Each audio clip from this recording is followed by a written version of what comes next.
روزے کی حکمت کیا ہے؟ لعلکم تتقون، تاکہ تمہارے اندر تقوی پیدا ہو. یہ حکمت ہے، مدار حکمت پر نہیں ہے. تقوی نہ بھی پیدا ہو رمضان میں روزہ رکھنا پڑے گا.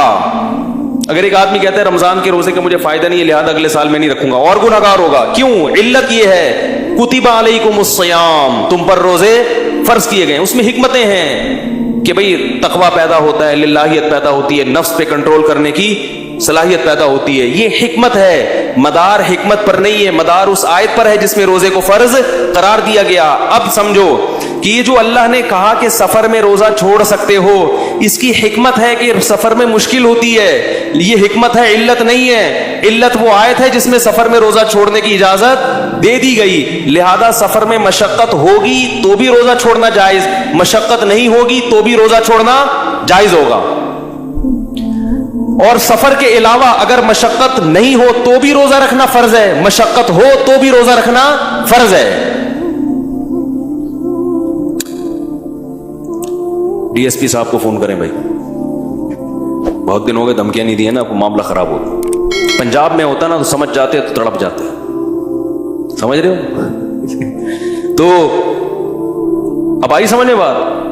اللہ نے مرض میں اجازت دی، اور یہی وجہ ہے کہ مرض اگر بڑھنے کا اندیشہ ہو تو روزہ چھوڑنا جائز ہے، چاہے مرض چھوٹا ہو یا زیادہ ہو. لہذا اللہ نے کہیں بھی نہیں قرآن میں کہا کہ کل اگر پیپر ہے تو روزہ چھوڑ دو، کیونکہ اگر اس پر مدار رکھا جاتا ہے نا حقیقی مشقت پر کہ واقعی اگر مشقت ہے تو روزہ چھوڑ دو، تو مسئلہ پھر بڑا گمبھیر ہو جاتا. کیوں؟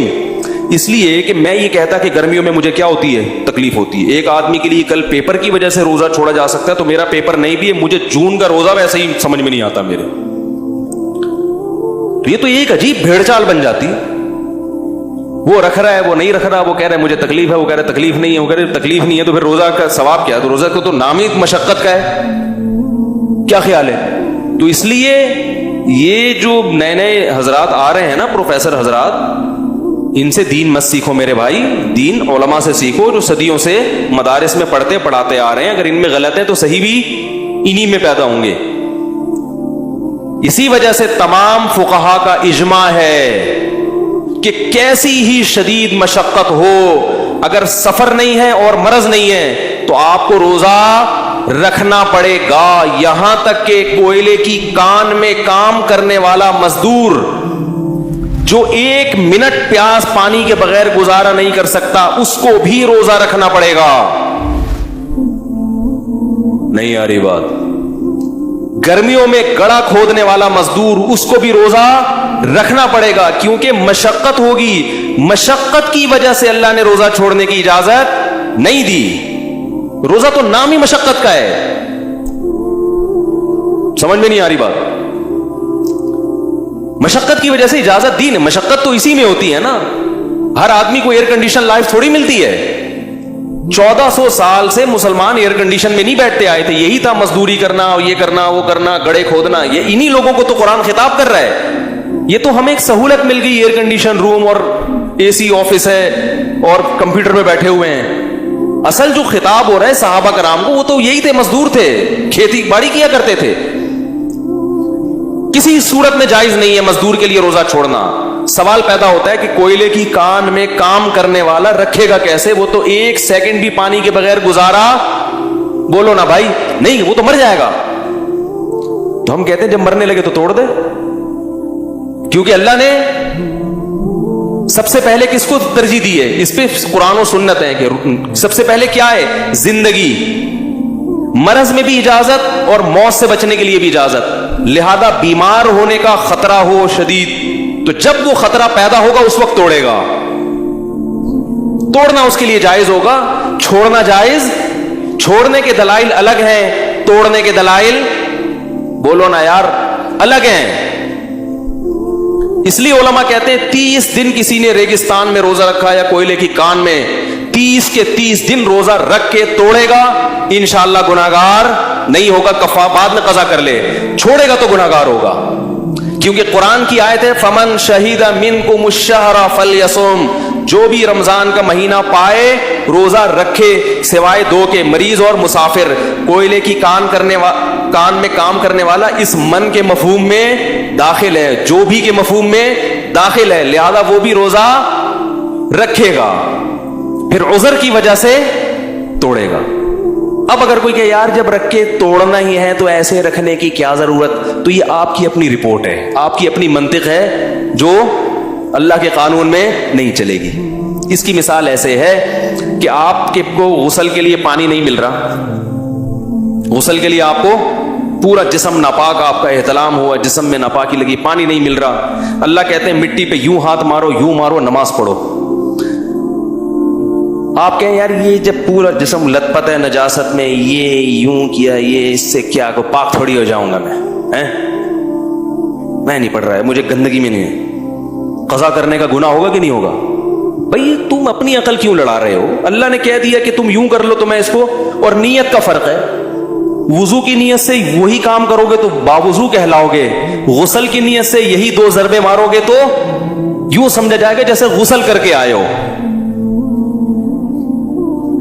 یہی وجہ ہے کہ فقہا نے لکھا ہے, اس لیے کہتا ہوں فقہا کو فالو کرو. خدا کی قسم ان جیسا دماغ کسی کے پاس نہیں ہے, لوگ پڑھتے نہیں ہیں.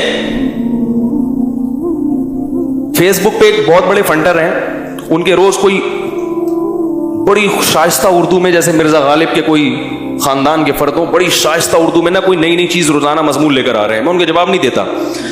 وہ کہتے ہیں اصل میں یہ فقہا نے جب فقہ کو مرتب کیا تھا تو وہ بڑی گاڑی اردو ہے, مجھے وہ اتنی آتی بھی نہیں ہے.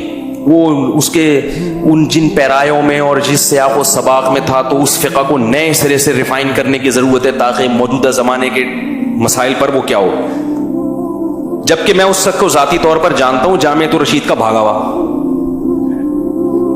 فقہ اس نے پڑھی نہیں ہے, نہ فقہ کی کتابیں پڑھی ہیں, اور تبصرہ کر رہے ہیں کس پر کہ یہ فقہ پرانی ہو چکی ہے, نئے زمانے کے لیے الگ چاہیے. بھائی ایک چیز آپ نے پڑھی نہیں ہے, آپ بیٹھ کے کیسے تبصرہ کر رہے ہو؟ تو خیر, اسی طرح یاد رکھو کہ یہ سفر میں نماز کا مسئلہ ہے. سفر میں جو اللہ نے 4 کی 2 کر دی, اس کا مدار مشقت پر نہیں ہے, اس کا مدار کس پر ہے؟ سفر پر. سفر میں ٹینشن ہو یا نہ ہو, آپ کو 4 کی کتنی کرنی ہے؟ 2. بعض ائمہ کے نزدیک 2 واجب ہیں, جیسے حنفیہ کے نزدیک, اور بعض کے نزدیک 2 بھی جائز, 4 بھی جائز.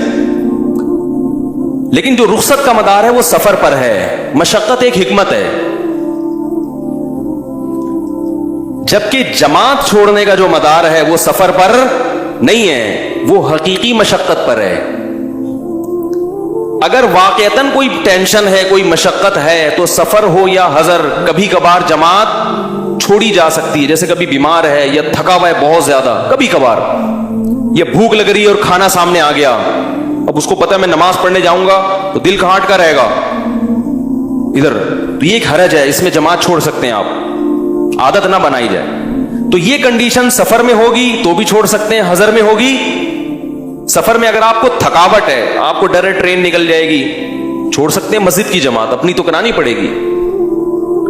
یا یہ کہ میں تھک چکا ہوں, نیند میری پوری نہیں ہوئی ہے سفر کی وجہ سے, تو نیند حضر کی ہو یا سفر کی ہو, ایک عذر ہے, بیمار ہونے کا خطرہ ہوتا ہے, سٹے کریں گے جا کے, کہیں قیام کیا, بھائی 10 دن مری کے کسی ہوٹل میں ٹھہر گئے آپ جا کے, اب آپ کو مشقت نہیں ہے. اب آپ پر لازم ہے کہ قریب کی مسجد میں اچھے بچوں کی طرح, جیسے باقی لوگ نماز پڑھتے ہیں, آپ بھی وہاں جا کے اچھے بچوں کی طرح فجر کی بھی, ظہر کی بھی, عصر کی بھی, مغرب کی بھی, عشاء کی نماز پڑھیں وہاں جا کے.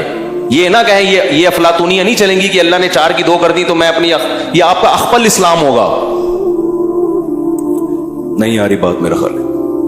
اسی طرح سنت مؤکدہ بھی لوگ سفر میں شارٹ کر دیتے ہیں, اور دلیل یہی دیتے ہیں کہ جب اللہ نے فرض میں 4 کی 2 کر دی تو سنت مؤکدہ کی کیا حیثیت ہے؟ بھائی وہ تو فرض سے بھی کم درجے کی چیز, لہذا وہ بھی شارٹ. تو یاد رکھو سنت مؤکدہ کا مدار بھی مشقت حقیقیہ پر ہے, مشقت حکمیہ پر. تھوڑی ٹرم اس لیے استعمال کرو تاکہ علماء بھی سمجھ سکیں.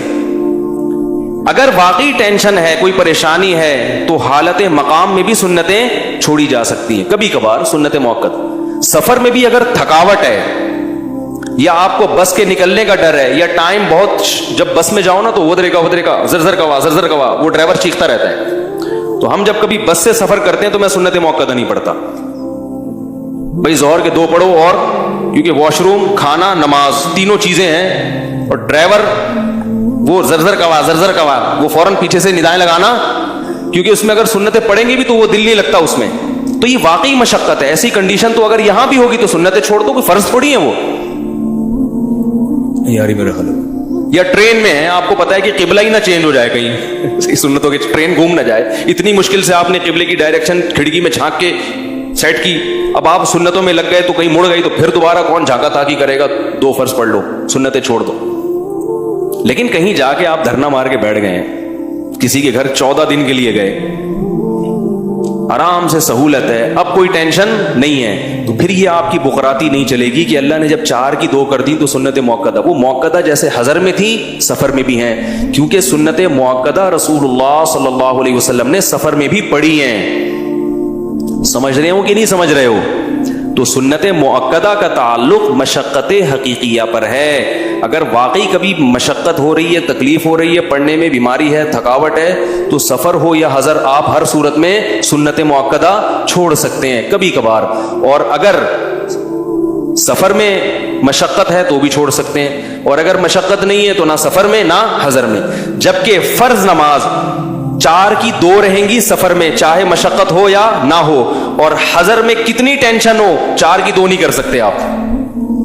آپ کا یار میں ہوائی جہاز کا سفر تھا اسلام آباد سے کراچی, ایئر کنڈیشن سفر, اس میں میں نے 4 کی 2 پڑھی ہیں, حالانکہ میں بڑی سہولت میں تھا. اور اپنے جب گھر میں داخل ہوا تو بیگم کی ڈانٹ سے اور اس کی صلواتوں سے مجھے کیا ہو رہی ہے, بہت سخت ٹینشن, جو سفر کی ٹینشن سے, کیونکہ آپ لیٹ گھر پہنچے ہیں, آپ نے ٹائم دیا تھا میں بدھ کو پہنچ جاؤں گا, پہنچ آپ جمعے کو رہے ہیں, تو بیگم کی جھاڑ تو پڑے گی نا. اب اس جھاڑ کی وجہ سے ایکچولی جو مجھے ایک ٹینشن سی فیل ہو رہی ہے وہ جہاز میں ٹینشن نہیں تھی, اور سفر میں جب اللہ نے 4 کی 2 کر دی اس لیے کہ مشقت ہے, تو یہ مشقت تو مجھے زیادہ ہے, لہذا میں اب بھی کتنی پڑھوں گا. ایسا نہیں ایسا کریں گے تو کوئی بھی کتنی مرضی ٹینشن ہو آپ کو 4 ہی پڑھنی پڑیں گی. تو کیا پتا چلا کہ عبادت سے متعلق جو شریعت کے احکام ہیں وہ توقیفی ہیں, اس میں یہ ایک منطق اور فلسفہ بولتے کیوں نہیں چلتا. اس زمانے میں مسئلہ یہ ہے کہ علم کی کثرت بہت ہے, علم میں عمق اور گہرائی ختم ہو گئی ہے, کتابیں بہت ہیں, مطالعے کر کر کے لوگ پتہ نہیں کیا بن چکے ہیں. ہر رات ہمیں تو پتہ نہیں کس کس سے واسطہ پڑتا. وہ ایک صاحب تھے, وہ میں بھی وہیں گیا, جگہ نہیں بتاؤں گا ورنہ وہ سمجھ جائیں گے کن کی بات ہو رہی, کہ جی یہ فوج کے بہت بڑے آفیسر ہیں, انہوں نے دین کا مطالعہ بہت ہے. میں ڈر گیا, میں نے کہا اللہ خیر کرے, ریٹائر فوجی بھی ہے اور اسٹڈی بھی بہت ہے. اب یہ میرا دماغ اپنی نت نئی تحقیقات پیش کر کے کیا کرے گا اور فوجیوں کو نو سننے کی عادت, اکثر کو, سب کی بات نہیں کر رہا ہے, جو فوجی میرا بیان سن رہے ہیں ان کے علاوہ کی بات کر رہا ہوں. میں نے کہا ان کی جی کرنا پڑے گا. ایک کرنل تھے, وہ تو ریٹائر بھی نہیں تھے, مجھے کہنے لگے یار یہ جو زکوٰۃ کا جو سیٹ اپ آج کل چل رہا ہے کہ جو استعمال کی چیز پہ آپ لوگ کہتے ہیں زکوٰۃ نہیں ہے بھائی, تو ایک ایک آدمی نے 30-40 لاکھ کی کرولا رکھی ہوئی ہے, اس پہ بھی زکوٰۃ نہیں ہے. میں نے کہا نہیں ہے. کہ نہیں یہ تو ٹھیک ہے, پرانے زمانے میں تو اتنی مہنگی چیزیں ہوتی نہیں تھی نا, اب تو 40 لاکھ کی کرولا رکھنے کی تمہیں کیا ضرورت ہے. اور چلو 1 کرولا کے بجائے اگر 2 کرولا رکھی ہوئی ہیں پھر بھی زکوٰۃ نہیں. میں نے کہا 10 کرولا بھی رکھی ہوئی ہیں, زکوٰۃ ان چیزوں پہ ہوتی ہے جو بیچنے کے لیے خریدی ہوں. 10 کرولا آپ نے گھر میں رکھی ہوئی ہیں, فالتو میں رکھی ہوئی ہیں, بیچنے کے لیے نہیں, بس ویسے ہی شو مارنے کے لیے, اس پہ زکوٰۃ لازم, تجارتی مال نہیں ہے. کہنے لگا یہ کیا بات ہوئی بھائی, 10 کرولا, یہ تو اسراف نہیں ہے. میں نے کہا اسراف ہونا الگ چیز ہے, زکوٰۃ واجب ہونا اس کو ہم گناہگار کہیں گے کہ پاگل آدمی کیوں اپنے سرمایہ کو ضائع کر رہا ہے. جب ایک گاڑی 2 گاڑی رکھ لے زیادہ سے زیادہ, ایک بیگم کے لیے اپنے لیے, اور 4 رکھ لو, بلکہ 5 رکھ لو, ایک اپنے لیے 4 بیگموں کے لیے. بلکہ میں اس سے کہوں گا کہ جتنا پیسہ گاڑی پہ خرچ کر رہے ہو اتنا بیگموں پہ کر لو نا. کرولا 40 لاکھ کی آتی ہے, بیگم 2-4 لاکھ میں آ جاتی ہے. لیکن کرولا کی اہمیت ہے, بیوی کی اہمیت ہماری نظر میں اللہ کا شکر ہے بیوی کی اہمیت. میرے پاس جب بھی پیسہ آتا میں شادی کرتا تھا, ہمارے دوست گاڑی خریدتے تھے, پرانے جتنے دوست ہیں نا, تو مجھے کہتے تھے یار گاڑی تم کیا پیسہ ادھر شادیوں میں اڑا دیتے ہو, گاڑی خریدو. میں نے کہا میری نظر میں بیوی کی اہمیت گاڑی سے زیادہ. آدم علیہ السلام جب جنت میں بور ہو رہے تھے تو اللہ نے ان کے لیے گاڑی نہیں پیدا کی تھی, بیوی پیدا کی تھی. گاڑی کو دل نہیں دے سکتا انسان, کیا خیال ہے؟ گاڑی سے دل اور راز دل کی باتیں, ارے بول لو آپ کے بھائی, آپ لوگ ویڈیو میں نہیں آ رہے, کیا خیال ہے؟ گاڑی سے محبت نہیں کر سکتا, تبھی تو پرانی ہوتی ہے بیچ دیتے ہیں. بیوی جتنی پرانی ہوتی ہے اس سے محبت اتنی ہی, عزت دار شریف لوگوں کی بات کر رہا ہوں, اتنی بڑھتی ہے. میں نے کہا گاڑی بچے نہیں دیتی, بیوی آپ کی نسل بڑھاتی ہے, اولاد دیتی ہے. رب جماع حدث منه مثل الشافعی و احمد بن حنبل. ابن قیم کہتے ہیں بسا اوقات شادی کی اور نتیجے میں امام شافعی پیدا ہوئے اور احمد ابن حنبل پیدا ہوئے. اتنے بڑے بڑے علامے شادیوں کے نتیجے میں پیدا ہوئے ہیں, گاڑیوں کے نتیجے میں پیدا, بولو بھائی, نہیں ہوئے. میں نے کہا اور بھی بہت سے دلائل ہیں لیکن ابھی میں آپ کو دوں گا تو سارا ٹائم اسی میں لگ جائے گا. اس لیے گاڑی سے زیادہ کس کی ویلیو ہے بھائی؟ اور گاڑی کی ضرورت تو وہ کریم اور اوبر نے ویسے ہی پوری کر دی ہے. سستے میں آپ بڑے عزت احترام کے ساتھ کہیں بھی جا سکتے ہو, پھر بھی خرید لو گاڑی, لیکن پہلے نصاب مکمل کر لو, ٹھیک ہے, اس کے بعد پھر اس طرف آگے سوچو. اور اللہ کا ایک عجیب وعدہ ہے کہ نکاح کی برکت سے گاڑی تو پیسہ کھا جاتی ہے آپ کا, نکاح کی برکت سے اللہ نے مال میں غنا کا وعدہ کیا. تو نکاح کرو گے تو انشاءاللہ گاڑی بھی آ جائے گی.